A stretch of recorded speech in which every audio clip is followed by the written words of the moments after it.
So it was time to move the clocks forward. So we have to manually go through each room and update the time for the time change.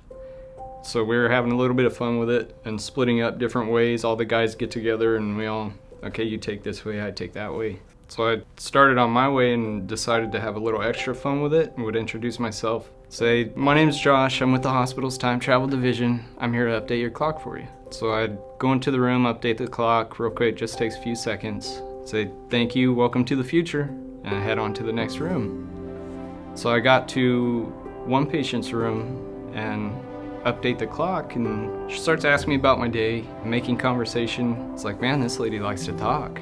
I look over, and we had installed some shelves in each patient room that was for their items, for a card or flowers or whatever family members would bring.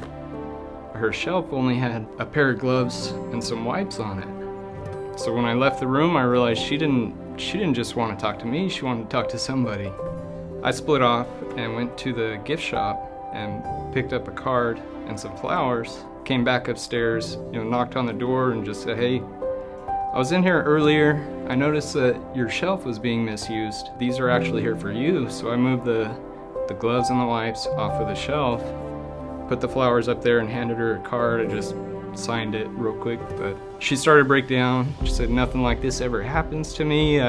She reacted as if she had won the lottery or won some kind of prize, and it was just a few bucks from the gift shop. I sat with her for 10 minutes or so, just making conversation, and just got her a quick little gift, and it completely changed her whole hospital experience. Even from a maintenance guy, you might lose the bigger picture of what we're doing here, and I might come and unclog your sink and replace your light bulbs or a ceiling tile and go home at the end of the day and think, what, I'm just a maintenance guy. But it's nice to know that we have an impact on patient care also.